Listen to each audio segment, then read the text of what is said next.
Oh.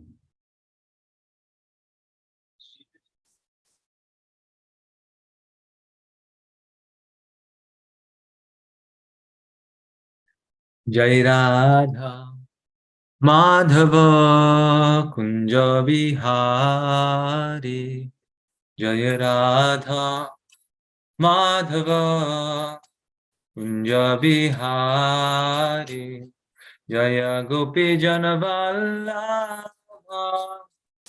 Jaya Girivaradhari Jaya Girivaradhari Jaya Gopi Janavallabha Jaya Girivaradhari Jaya Girivaradhari Jaya Yashoda Nandana Jai Brajajana Ranjana Jaya Yashoda Nandana Jai Brajajana Ranjana Jaya Yamuna Tiravanachari Jaya Kunja Bihari Jaya Yamuna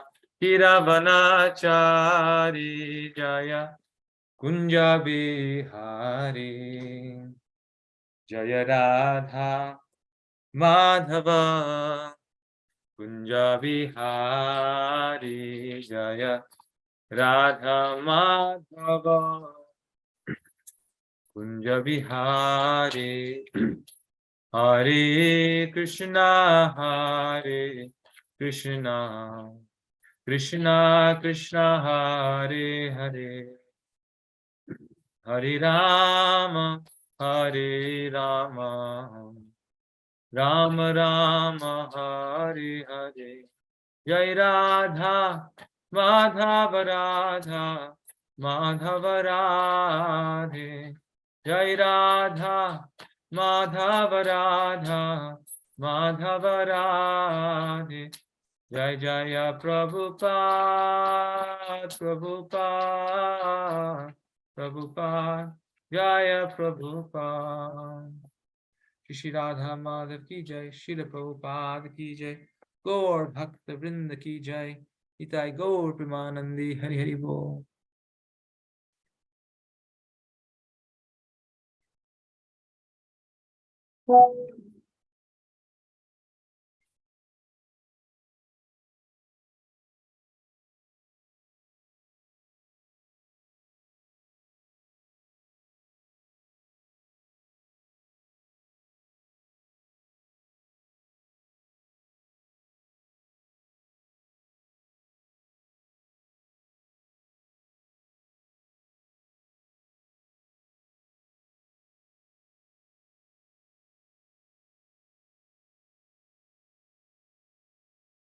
Om Namo Bhagavate Vasudevaya.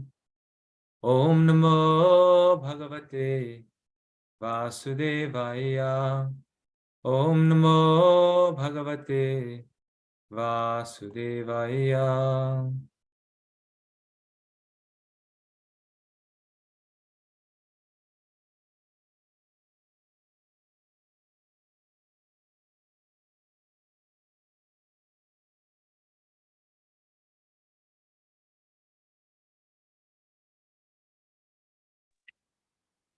Hare Krishna, Prabhu. Is that my internet problem or others are able to hear him?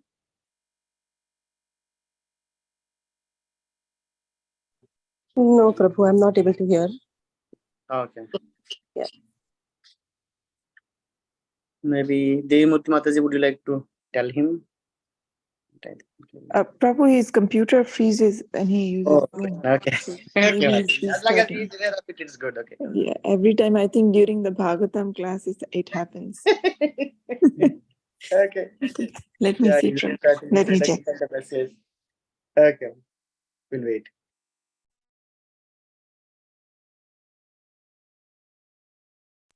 Yeah, he's restarting his computer, Prabhu. It'll take 2 minutes. Yes, Mataji.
Okay, Hare Krishna, everyone. Yes, I won't turn my video on because I think something happens when both things. I was trying to share my screen and that's when it froze. So, please repeat after me. Om Namo Bhagavate Vasudevaya. Om Namo Bhagavate Vasudevaya. Om Namo Bhagavate Vasudevaya. So we're reading from Srimad Bhagavatam, Canto 3, Chapter 5, Text 43. Vishvasya Janma Sthiti Samyamarthe. Vishvasya Janma Sthiti Samyamarthe. Kritavatarasya Padambujam Te. Kritavatarasya Padambujam Te. Vrajema sarve sharanam yadisha. Vrajema sarve sharanam yadisha. Smritam prayachatya bhayam swapunsam. Smritam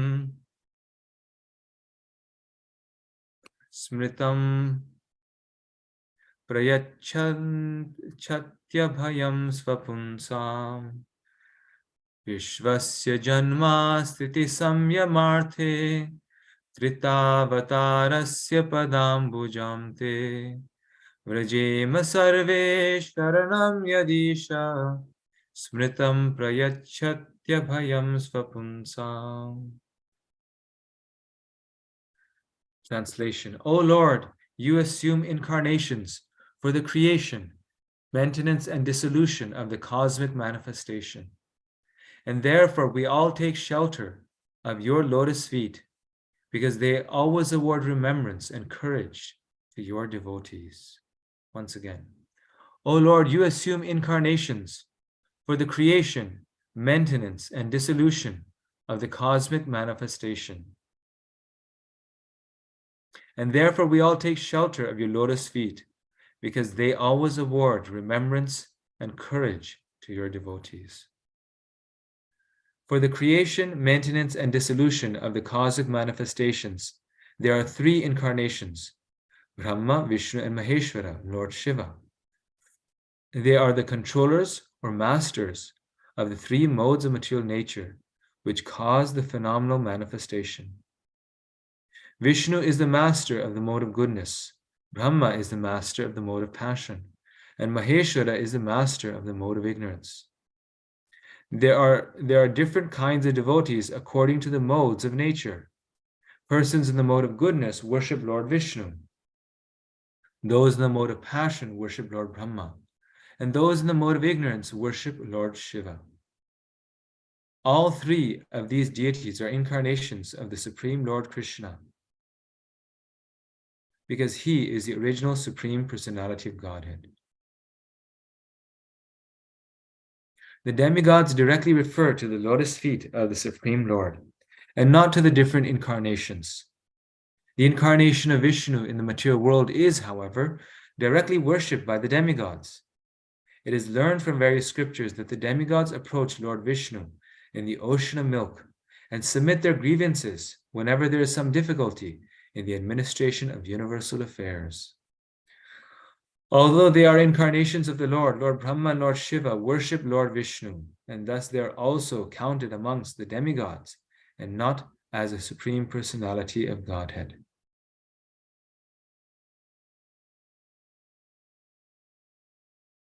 Persons who worship Lord Vishnu are called demigods, and persons who do not do so are called asuras or demons. Vishnu always takes the part of the demigods, but Brahma and Shiva sometimes take the side of the demons. It is not that they become one in interest with them, but sometimes they do something in order to gain control over the demons. Om Gyanam Timarandhasya Gyananjana Shlakaya Chakshurun Miltam Yena Tasmai Shri Gurave Namah Shri Chaitanya Manobhishtam Stapitam Yena Bhutale Swayam Rupa Kadam Mayam Dadati Swapadantikam Vandeham Shri Guru Shri Yuta Padakamalam Shri Gurun Vaishnavangsha Shri Rupam Sagrajatam Sahagana Rugnathan Vitam Tam Sajivam Sadvaitam Savadhutam Parijana Saitam Krishna Chaitanya Devam Shri Radha Krishna Padan Sahagana Lalita Shri Vishakhan Vitansha Vanchakalpa Turubhyascha Kripa Sindhubhyevacha Patitanam Pavnibhyo Vaishnavibhyo Namo Namaha. O Lord, you assume incarnations for the creation, maintenance, and dissolution of the cosmic manifestation, and therefore we all take shelter of your lotus feet, because they always award remembrance and courage to your devotees. So here we see how the devotees of the Lord, whoever they may be, we see the demigods, Haridas Thakur, Srila Prabhupada, whoever they may be, they always take shelter of the lotus feet of the Lord when they are in danger. And this is why we worship Lord Nrsimhadev. It said that whenever a devotee is in danger, if they worship Lord Nrsimhadev, then they become free from all fear. And this is a tangible, a practical experience of devotees. Just recently, I was somewhere and we were all sharing stories of how when we knew someone, or we ourselves, or we knew someone, when we were in danger, then we remember Lord Nrsimhadev, and that danger was removed. So every person in this world needs protection. We say there's 4 needs of human life: eating, sleeping, mating, and defending. Eating, sleeping, mating, and defending. And eating, sleeping, and mating are rather simple. But defending is a very fundamental need of human beings. And we go through so many troubles to find ways of defense on all different levels. We defend ourselves physically by having a nice home, because we want, freedom from, if we have a strong home, then the earthquake won't shift our home. If we have a nice home, then it won't burn down. If we have a nice home in a nice country, then it won't be attacked by weapons. Then we put a security system. This is for physical protection. But then we also do so much for our social protection, our mental protection, emotional protection. Really, marriage is an institution for emotional, social protection. And then we do,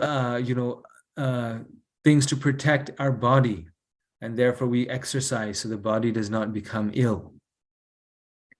But in all these different types of protection, we are, first of all, endeavoring ourselves with great effort and great pains. We're taking great pains to protect ourselves in different ways.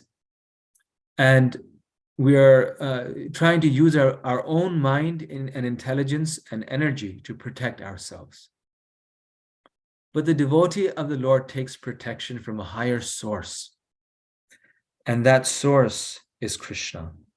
The devotee depends upon Krishna for their protection. Like the famous katha of Maharaj Ambarish and Durvasa Muni, and how Durvasa Muni was going to burn Ambarish Maharaj with his anger. And he had the mystic power to do so. He had cursed so many people. He could destroy him. He could destroy his future. He could destroy everything about him. And we find people in such powerful positions who can destroy others based on the strength that they have. People like, heads of state or people in positions of power. They may be right or wrong, but if they want something, they can get it done. And they can destroy the other party. So Durvasa Muni was like this, a very powerful mystic yogi. And Ambarish Maharaj is just a king.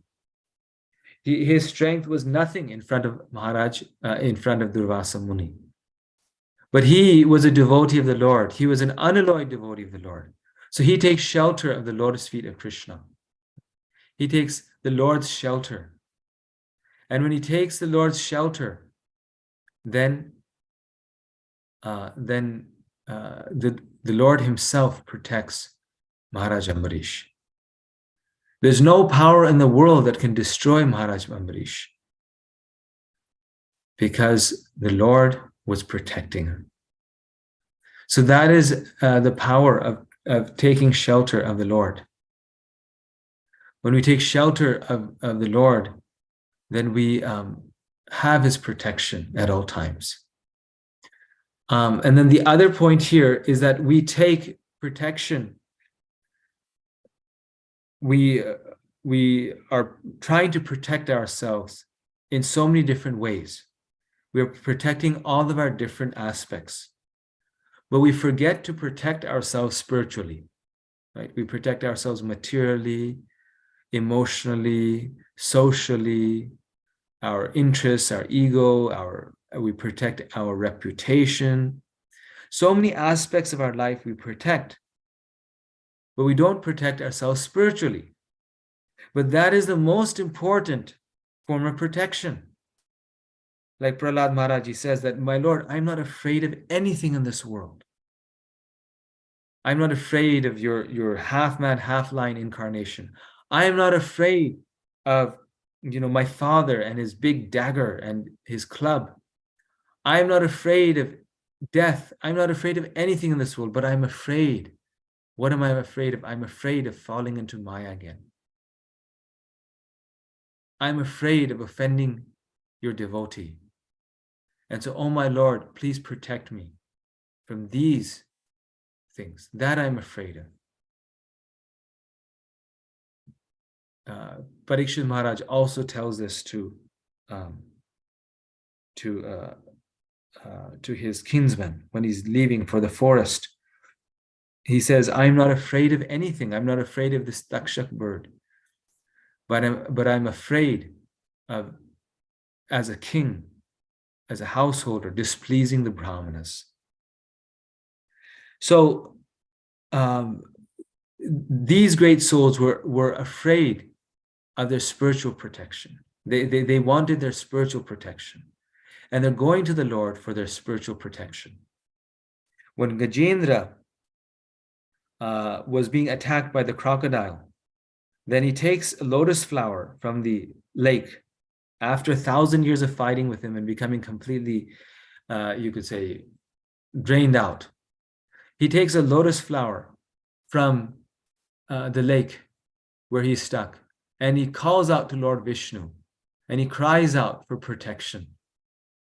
And when he cries out for protection, then the Lord appears on the shoulders of Garuda, mounted on Garuda. He appears there. He comes rushing to save his devotee Gajendra. Now, Gajendra is calling out to the Lord for protection. He's calling to the Lord for freedom. And we are also calling the Lord for freedom. But what is the difference? Why is it that Gajendra, when he calls out for the Lord appears? But when we call out for the Lord, then the Lord does not appear. When Gajendra calls out, "Oh Lord Vishnu, please save me," the Lord appears. Of course, he gives very nice prayers that most of us cannot compose on the spot, especially when a crocodile is chewing at our leg. But that aside, he calls out to Lord Vishnu, and the Lord Vishnu appears before him. But when we call out to the Lord, he doesn't appear. So why is it that the Lord appears to Gajendra? Of course, he may appear, but he doesn't appear when I call out to him. What was the difference between Gajendra's calling and my calling? Anyone want to suggest?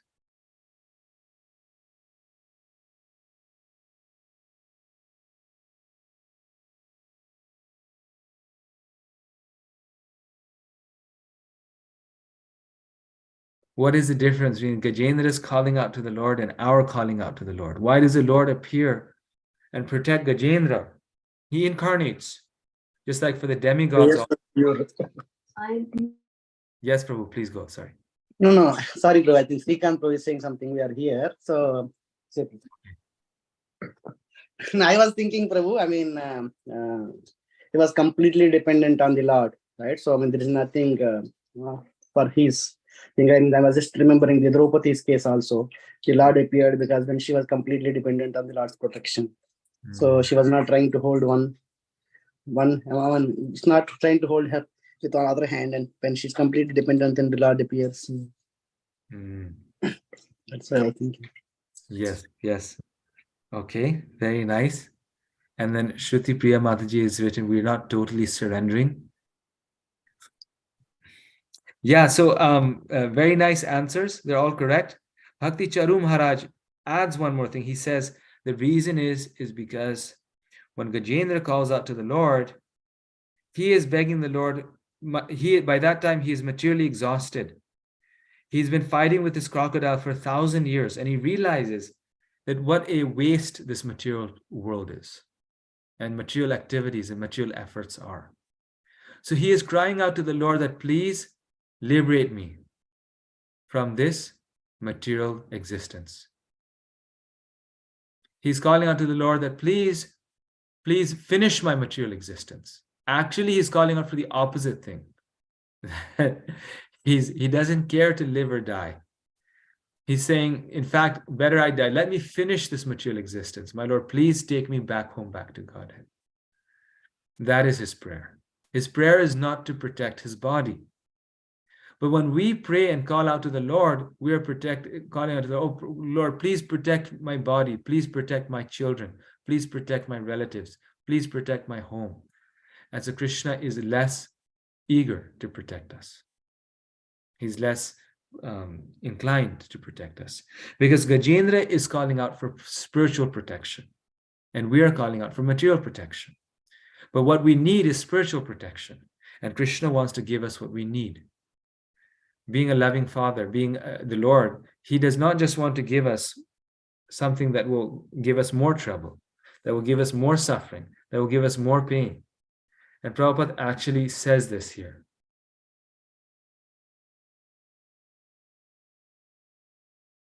He said this here somewhere.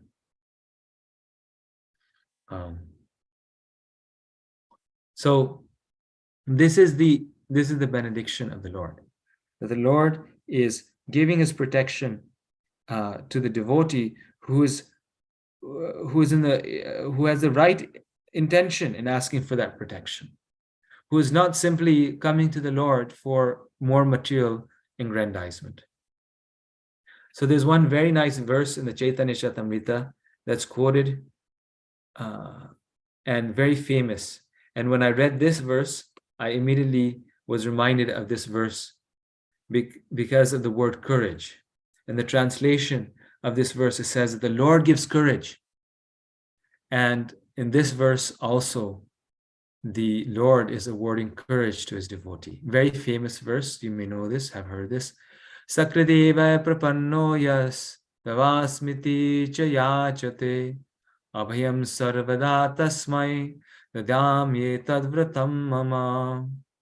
It is my vow that if one once, only once, seriously surrenders unto me, saying, my dear Lord, from this day I am yours, and prays to me for courage, I shall immediately award courage to that person, and he will always remain safe from that time on. Once again, it is my vow. Actually, we can read this together. You can unmute yourself. We can read this together. Then all of us will get the Lord's protection.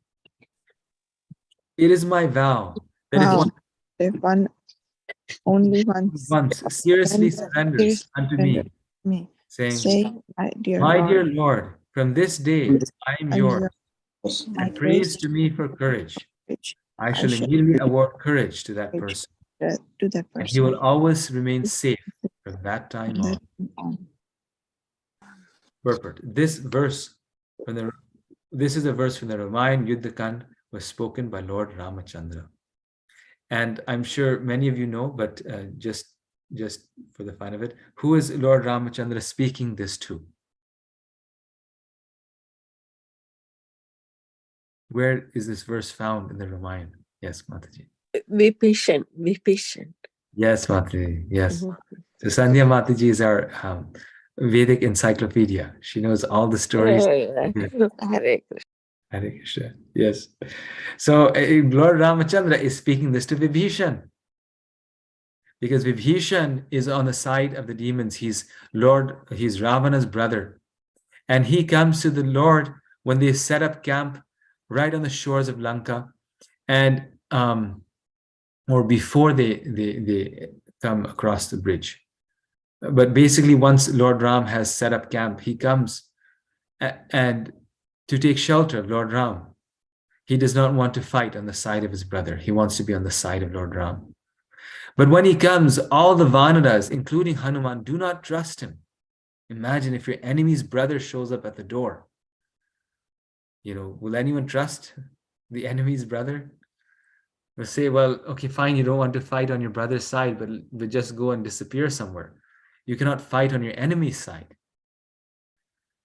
And if he's within the camp, then he may kill. He may do the greatest harm.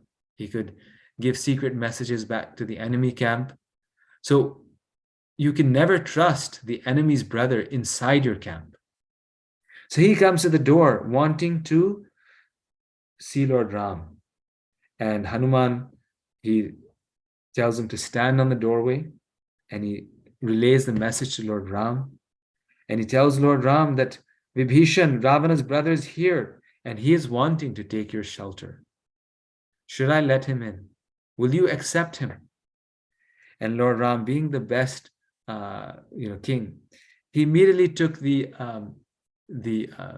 wise counsel of his ministers. So he asked the others, what do you think? Should I take him? Should I accept him? And he asked Sugriva, and Sugriva said, absolutely not. We should kill him at once. This is a plot by Ravan. He asked Lakshman, and Lakshman says, no, tie him up and keep him captive. And then he asks Hanuman, he says that should we accept him? And Hanuman says, my Lord, I know that you will accept him. Therefore, you can accept him. And then Lord Ramachandra says this very famous verse, Sakradeve prapanno yas. Sakradeve prapanno yas tavasmiti cha yachate abhayam sarvada tasmai dadam yetad vratam mama. This is my vow, this is my vrata, that I will award courage to that person. Abhayam sarvada, always, not just once. That person will always be fearless. Why? Because they have shelter under my lotus feet. And all we have to tell the Lord is, from this day on, I am yours. If we are theirs, if I am yours, if I tell Krishna, if I truly tell him, if I truly mean it, that I am yours, then this means that whatever the Lord does with me, I'm surrendered to the Lord's will. Right? Lord Chaitanya says this. You may treat me roughly or you may push me away. I will always remain yours, always, for time immemorial. So this is the mood of a devotee. And this is the mood here of this verse. Yes, it says yes. Sorry. Ashishyava padaratam pinashtumam adarshanan marmahatam karotu va yatha tatha va vidadhatu lampato vat prananathastu sa eva napara. I know no one but Krishna as my Lord, and he shall remain so, even if he handles me roughly by his embrace, or makes me brokenhearted by not being present before me. He is completely free to do anything and everything, for he is always my worshipful Lord unconditionally. So the devotee, in fact, does not expect that the Lord will not handle him roughly. The devotee does not expect that the Lord does not expect that the Lord will always be present before him. But the devotee has said that I am yours unconditionally. And therefore, whatever you do with me, I'm perfectly happy. That is your will. That is your desire. That is your will. I'm just reading some memories, and there's this a devotee who, when they were in Russia or some Eastern European country next to Russia, and when these people attacked, then this devotee got very, very, they attacked the temple, and this devotee got very, very hurt. He got handicapped, almost, like he got some problem. And then he comes to Radhakund, and he had this problem that if he didn't eat something, then he would faint. It was a certain condition. I forget its name. It's what it's called. And so he needed food at exact times. Otherwise, he would faint or lose balance or whatnot. So he should have stayed in a place where there was, food on regular basis. But he decided to go to Radhakund. He was, very, advanced. So he was hurt when this happened. This attack. He lost part of his brain. He was, in a hospital for about 1 year, and then he was out, and then he went to Radhakund. So even all that happened, but then he, rather than giving up Krishna consciousness, he went to Radhakund and he started chanting. And he was sitting on the roof of, I think, Mahanidhi Swami's place there, and he hadn't eaten. He was just a little late in eating prasad. And so he fainted, and so he fell off the roof, sitting next to the edge, I guess, and he fainted and he fell off the roof. And when he fell off the roof, then again he broke many bones, and again he was in the hospital for about a year, and he survived. He survived it, and then after that, after some years, and recently he passed away. He left his body in Vrindavan. So devotees go through a lot. But Krishna is always their unconditional Lord, their Lord unconditionally. Krishna is always their Lord, their worshipful Lord, because they know that the Lord is providing spiritual protection. The material protection is only there in service of the spiritual protection. And the spiritual protection, Krishna is ensuring that devotee will go back home, back to Godhead. So this devotee gave their life for Krishna. And externally, it did not seem that they were having a good time. Where's Krishna's protection? But internally, they were very, very spiritually advanced. So, internally they reached Krishna's abode. So externally we cannot judge a devotee. Externally we cannot say, oh, see, this devotee is suffering so much because they were so sinful. Sometimes we can see like an immediate effect or reaction of something in our own life, maybe, or even in other people's lives. It becomes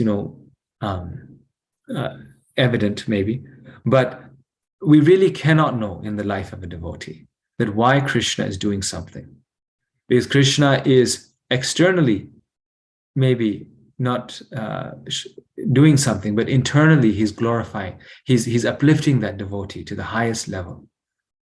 And in their next life, we don't know who they will be. And their next life, they'll be glorified for eternity. So Krishna's protection is on all levels, even materially, but especially it's spiritually there. So I'll stop here. If there's any questions, comments, we can discuss now.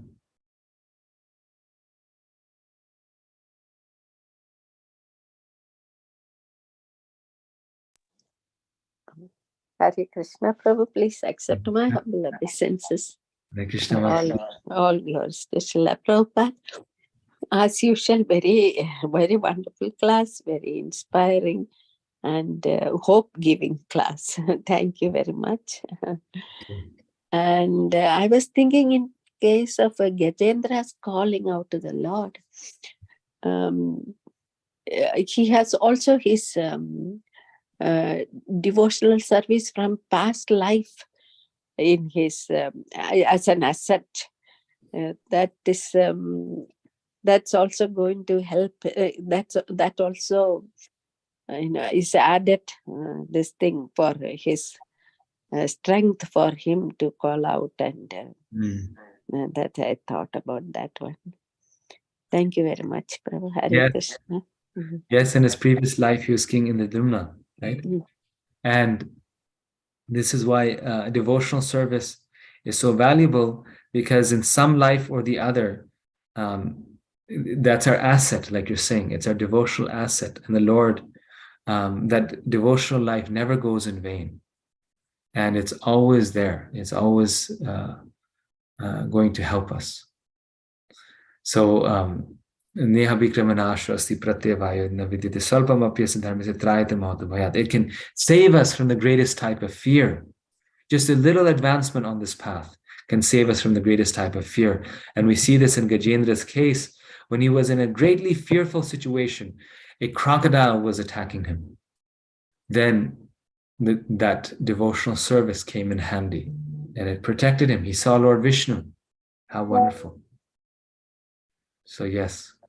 Thank you very much. Thank you very much, Prabhu. And that's why we see that aside from specific examples of causeless devotional, causeless mercy, generally there's some effort behind a devotee getting mercy. Like there's generally, there's not so many shortcuts actually. We see that people, they do the process. And when they perform the process of devotional service, then they get Krishna's mercy. So, Gajendra is able to do this. Why? Because in his previous life, he did great devotional service. Similarly, we see the example of Putana, right? We see Putana, she came as a witch and Krishna made her into his mother. And we say how fortunate, how lucky she was. But she also, in her previous life, she was the wife of Bali Maharaj, a great devotee of the Lord. And she had practiced devotional service in her previous life. But because she had inimical feelings towards Vamandev, who she felt had made her husband penniless, she was just, a little hurt by that. Then she retained that anger, and in her next life, she had to come as Putana. And then Krishna purified and liberated her. So she was already liberated. And then she comes as Putana, one more life as a demoness, and then Krishna fully liberates her. So all these stories, we see that they actually have done devotional service. So we should not feel disheartened that, oh, why Krishna didn't give me just some quick path. Everyone had to work for it, generally speaking. Any other final comment, question?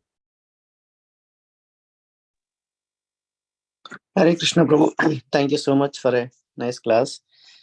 I was thinking when there are trying situations comes in our life, when we pray and then the solution is the Lord immediately, right? I mean, Lord has, I mean, of course, something is coming, but I can't see that. So, I mean, as you said rightly, spiritually, Lord is trying to help us, but we are trying to see the material problem is not getting resolved. So it is continuing to be there. So, Yes. how do we not lose patience in that situations and see the Lord's hand, Prabhu? No, that's such a nice question. I was just reading yesterday.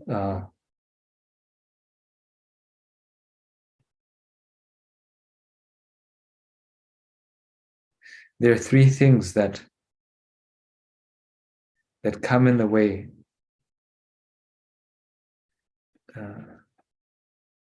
Sorry, no, this is here.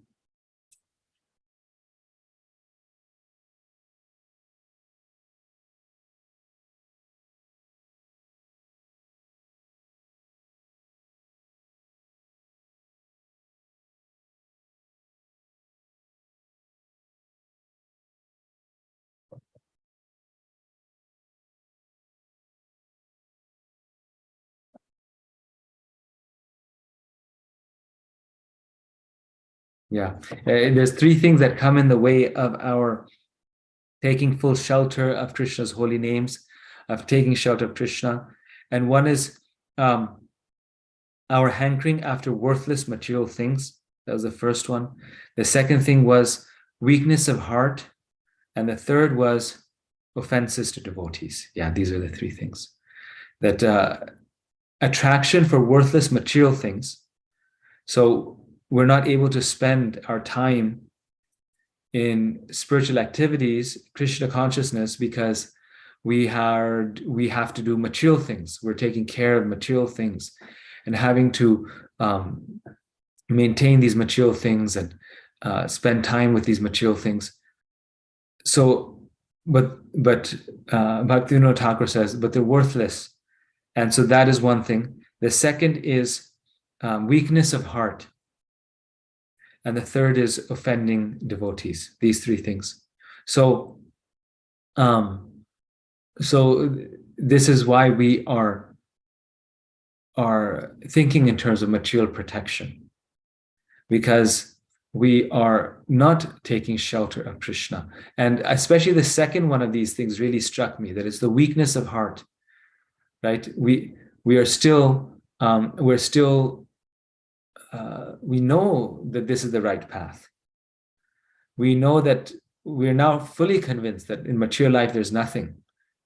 It's worthless, right? I mean, actually, like sometimes, especially as a devotee, a person feels a little like almost lost and depressed, because you think, like, what should I aspire for? Everything is so useless. You think, what should I aspire for? Everything that I go is like, I won't really, like, at least when you're a non-devotee, you're very ambitious, right? You're like, oh, I'm going to do this and I'm going to do that. And, you have some big ambition. When you become a devotee, that ambition gets ruined. And you think, well, what should I do now? So we know that this material life is worthless and empty, but we don't have the strength to actually do it. The weakness of heart is there. And therefore, and I think it's Bhaktivinoda Thakur's bhajan, he says, I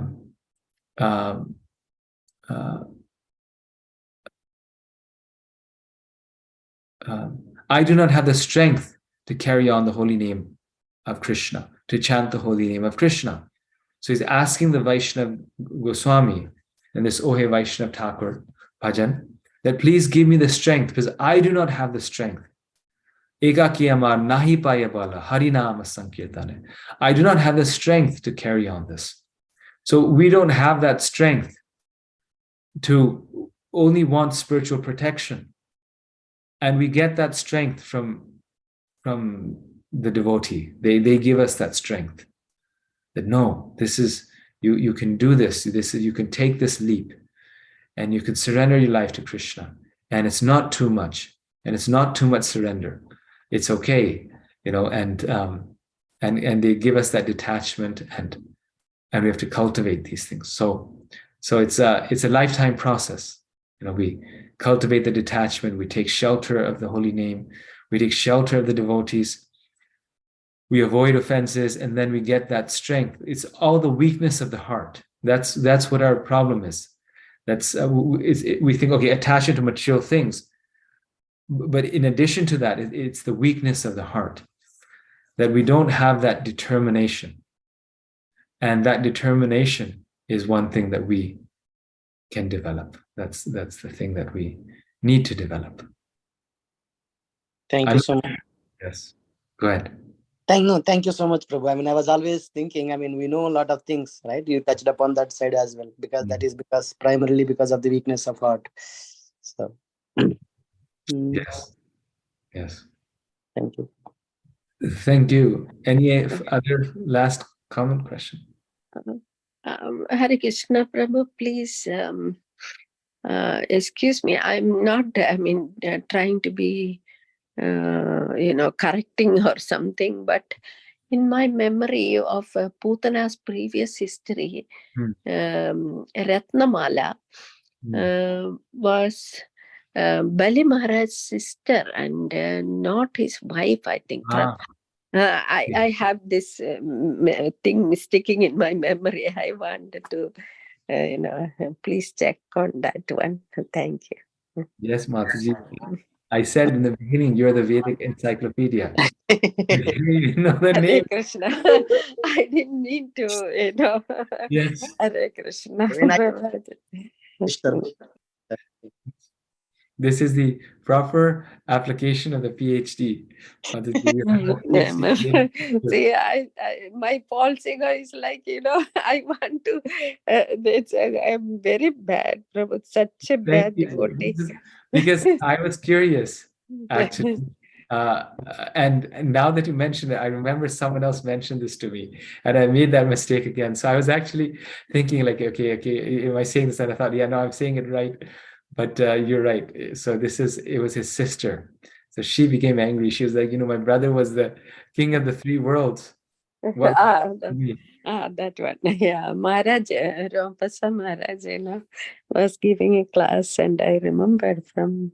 Thank you. Thank you. Thank you, Mataji. All right. So I think we will stop here. It's 8:20. Thank you. Hare Krishna. Srimad Bhagavatam ki. Jai. Srila Prabhupada ki. Jai. Thank you, Prabhu.